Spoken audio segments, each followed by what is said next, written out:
AfCFTA is Africa's continental free trade area and becomes operational. As the AfCFTA becomes operational, there is no doubt that the agreement will play a major role in driving Nigeria's regional integration and development with significant impact on the economy. The elimination of tariff and non-tariff barriers will enable Nigerian businesses access the continental market for the export of goods and services, as well as secure a balanced and sustainable export base to move the economy from its largely oil and mineral base, boost foreign direct investment, and help improve productivity. As Nigeria prepares to take full advantage of the Continental Agreement, the National Action Committee on the African Continental Free Trade Area, established by the federal government, has commenced a nationwide awareness and sensitization tour with the mandate to coordinate the activities of the private and public sector at the federal and subnational levels to implement the AfCFTA for the benefit of Nigeria and Nigerians. Now, to give more insight into the partnership, of course, and to see how this will work with both governments and both federal and state governments coming together, I have joining me now via Skype. He's a senior special assistant to President Muhammadu Buhari on public sector matters, and he also doubles as the secretary of the National Action Committee on AfCFTA, Mr. Francis Anatogu. Thank you very much for your time, Mr. Anatogu. I appreciate this. Thank you very much.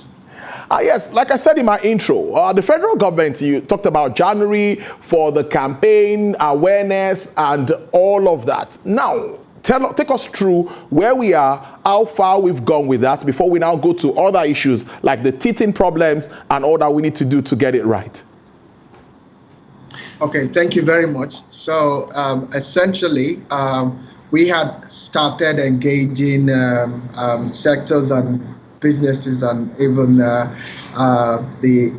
ministries, departments and agencies on what AfCFTA is about and what it seeks to achieve, and the role of everyone to make sure that AfCFTA succeeds. And come January, when the trade started, we have also started taking the message down to the states. And the idea of taking the message down to the states is really success of AfCFTA will be measured in terms of the amount of jobs that we create, and the amount of the growth in our export revenue and all of that. So creating the jobs will happen at the grassroots for it to be very meaningful. And the strategy is to galvanize all states to focus on, and they're already doing that, focus on specific areas where they will try to be number 1 or 2 in Africa. And so far, we have visited 2 states. I'm planning to go to the 3rd state. We had visited, we started with Kaduna State, where we are very glad to note the huge steps that the state has already been taking to grow its economy and create jobs. And then we moved over to Bauchi State, which also has a program to grow rice and other agricultural products, focus on specific mining products like kaolin, and also on tourism and travel and tourism. As you know, Yankari Game Reserve is in Bauchi. So we've covered those 2, and we are now planning to move to other states. The next stop is likely to be Nasarawa, and then we go down to the south, west, southeast, south, and the journey continues. That's a lot of work. Now, I'm going to ask you, Mr. Anatogu, for the teething problems or what you've seen going around. Do you think, I've asked you this question the last time we spoke in the new year, that our local industry base is strategically positioned and also funded to take advantage of the opportunities in this very large market that we talk about? Okay, so, and like I answered it the last time, the very first thing is to get people to actually think Africa and actually start to explore the Africa market. Now, we cannot, at where we are, conceptualize the solution to all the problems that we have, but we are known for our resourcefulness. We are known for our ingenuity. Now, mobilizing the private sector, the businesses, to start thinking Africa, what that does is that they now start thinking of the solutions. And like I also told you when we met the last time, there are already businesses that are growing and expanding in Africa. Our Nollywood went into Africa way before we signed the AfCFTA agreement. Transportation industry, our banking sector, the fintech subsector. These are all sectors that are already going into Africa. Even in the goods area, foods, agricultural products are already going into Africa. What we are trying to do is to scale, is to grow our production, be more deliberate. What we are also trying to do with AfCFTA is to solve some of the issues. One of which is quality infrastructure, making sure that we reduce the number of rejects of our products due to not meeting standards. So there's the education part, there's the hand-holding to market, there's the also the investments that need to happen. And like I also mentioned the last time, this is a long-term program. If you talk about, even in terms of the teething problems, you say yes, officially trade has started under AfCFTA, but even as we speak, at ECOWAS level, we are putting all arrangements in place to ensure that the actual trading starts. The products that will be liberalized has been agreed at ECOWAS level and is being looked at African Union level. The way the registration and a couple of other things, the way people will be registered, how you get the certificate of origin, and all of that. These are all actions that are work in progress at ECOWAS level, for instance. So there are several administrative steps, there are several practical steps, there are several operational steps that we need to take at the public sector level, at the private sector level. But like I said, it is a marathon. This agreement will determine how we trade over the next 10, 20, 30 years.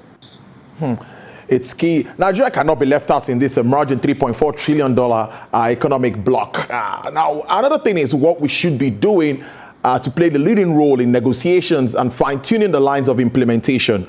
We also see issues around higher tariffs and levies that may deter African trade. How do we work all of this side by side? What sort of discussions should we be having at this time? And I also want to confirm, or we heard from research, that Ghana has freighted its first cargo. Okay, well, symbolic cargo, I would say, because as we speak, 3 out of the 15 ECOWAS countries are yet to ratify the AfCFTA agreement. And ECOWAS is a customs union. So there are implications in that respect. Okay. So really, these are conversations that are going on because you need all the 15 countries to ratify to ensure that we are going in as a customs union. So really, yes, some countries are ahead compared to others, but at the end of the day, we are moving as a bloc, as an ECOWAS bloc, and what we do will have to work we work in unison, if you will. In terms of, we talked about tariff. The tariffs won't all drop out on day one. For us in ECOWAS, the tariff reduction will happen over a 10-year period. For us in Nigeria, being a big market, what is even more important to us is access to the non-tariff, reducing the non-tariff barriers, because that's where we can unlock the most value. reducing that non-tariff barriers at home means that we need to get our ports working, we need to get our transportation working, and so on. And there are projects, there are committees, tackling these issues. We need to get our power working. These are major programs that are ongoing. And in transportation now, what was unthinkable years ago, like the standard gauge rail, is a reality, and it's going. So really, the train has left the station, and a lot of things that the government has been doing, focusing on infrastructure, even before AfCFTA started, are the things that we need to get into Africa and win. The other thing that we now also need to start focusing on is growing our brand, so that we need to be known to stand for something. Some products, when you say this is made in Nigeria, like our, for instance, you know that this stands for quality. If you talk just the same way, if you talk about Nigerian music, you talk about Nigerian music, Nigerian movies, and so on. So, and that also tells you that various sectors would grow. Some are arrowheads moving ahead, others will follow. All right, I spoke to the Director General of the Manufacturing Association of Nigeria last week, Seshegun Kadiri, and he spoke on the fact of, just like what you mentioned, infrastructure and all of the challenges to make them competitive so that they can actually play in this market. Now, you talked about the liberalized goods. How soon do we expect that the release of that list? That's one. And also, stakeholders still say they are viewing the agreement. I'm talking about manufacturers here and some private sector guys. Are you engaging them? Oh, sure. Also, we are engaging them. We've been engaging since August. They've been part of the series of engagements we've had. Sensitization, obviously, due to COVID-19, we had to do a lot via virtually.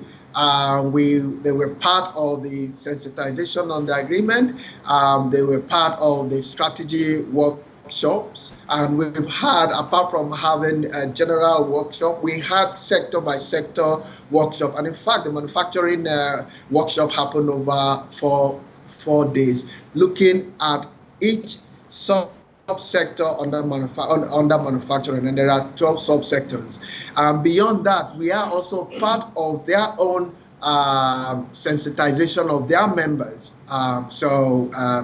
They are doing a lot to get their members up to speed. They are doing a lot to handhold their members. So yes, there's a lot of engagement, and even as we bringing it back to the subnational program, when we went to Kaduna, when we went to Bauchi, yes, we had a conversation with the governors and the executive team on the straight strategy for AfCFTA, but we also had engagement session with the stakeholders, the Chambers of Commerce, the Manufacturers Association, the Traders Association, and the civil society as well. So all of them were part of the people that we engaged to bring the message of AfCFTA. And it was, it was very fruitful, asking very, very practical questions, and we're giving answers. And indeed, we will keep engaging and continue to answer questions, and until things are clarified for people. But the first step, and I think we're making good progress on that, is creating that awareness, getting people excited, and telling people that actually you can do this because others have done it. We've come across a lot of Nigerian businesses that are already exporting to Africa. Be it shoes, be it leather products, be it food products, you name it. It's already happening. What we're trying to do is, encourage others. In fact, even as we're speaking, we have a program that we are thinking through. How do we get SMEs? How do we aggregate SMEs to provide services? Grow that value chain in country, so that even as we are moving out to Africa, we are moving out at scale. There's an ongoing, even as we're going to states, in parallel, we are engaging the transportation sector. The sector has defined for itself that transportation can be the hub, Nigeria can be the hub for transportation in Africa. and we're looking at issues around both in the maritime. How do we get the fleet to move products to Africa? What should be the route? What products are we going to move? So all these conversations are happening. Also important is that the conversation that started at transportation level now moved on to getting the manufacturers and starting to talk about, okay, so how do we get those products into Africa, warehouses and what have you that we need to get into the target markets to be able to sell. So all these are happening as we speak. Okay, I know you've talked about some of this, but I also see that this AfCFTA is kind of anchored on institutional frameworks, the Assembly, the Council of Ministers, and the Committee of Senior Trade Officials and the Secretariat. For whoever wants to key into this, can you take us through the workings of all of this, the value chain? How does this process, take us through the process? Okay, so I mean, what you have is the normal ECOWAS structure. What you mentioned is the normal ECOWAS decision-making structure, and it is clearly stated in the agreement itself, which is available on our website, ndrafcfta.gov.ng. And essentially, you have at the negotiation level, you have negotiating forum. Then you have the Council of Ministers, and then that takes it to the heads of state. Now, in terms of implementation, you have something similar. You've got the subcommittees for trading goods, trading services, and so on. And then you then have also the Council of Ministers, the senior trade officials, the Council of Ministers, and it all goes all the way to the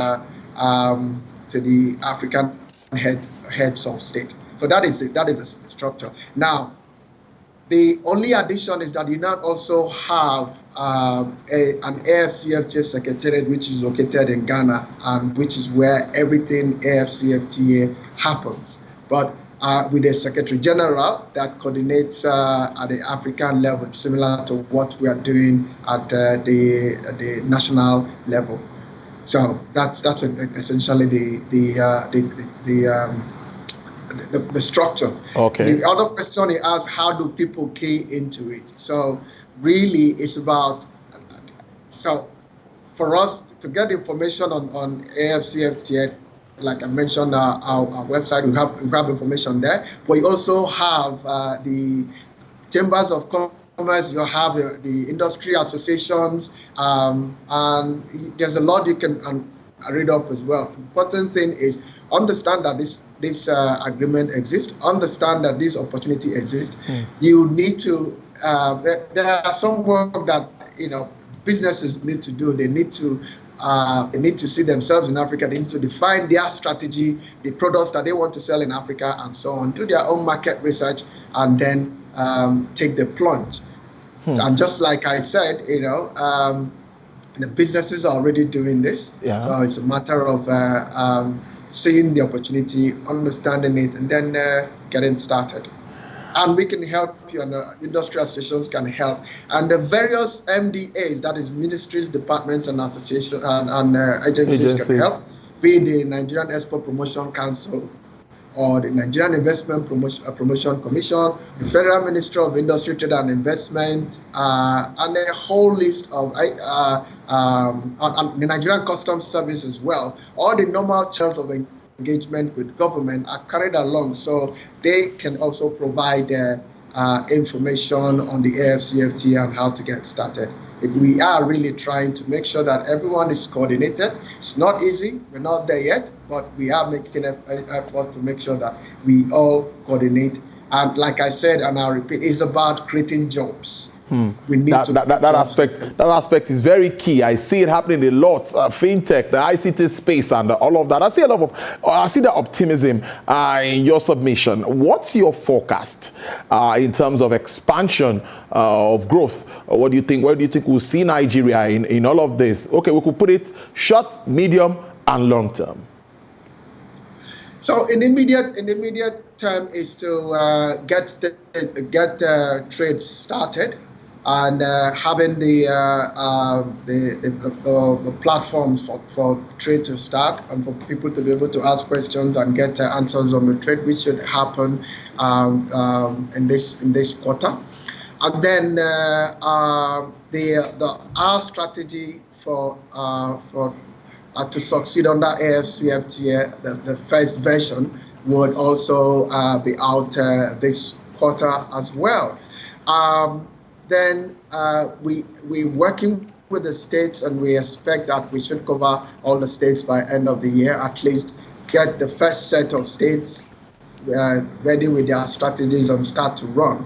And then these are really things getting started moves. In all this translating into jobs and into growth in our export revenue, we'll start seeing in the medium to long term, because like I said, the maximum the trade reduction will happen this year is 10%. So it happens 10 by 10% every year until for the next 10 years. So it will take a couple of years for this to shine through. But all the focus on the competitiveness projects, which is happening as the Presidential Enabling Business Council, the NEPSTA and others are also happening as we speak. So all these things will start to happen in the medium term. The competitiveness will start to manifest in the next couple of years, 1, 2, 3 years, like that. All right, Mr. Francis, I will hope to also have you on the show to bring us up to speed with all of these developments as they unfold. We thank you very much for spending your afternoon with us. SSA to President Buhari of Public Sector Matters. Thank you so much for your time. Thank you so much.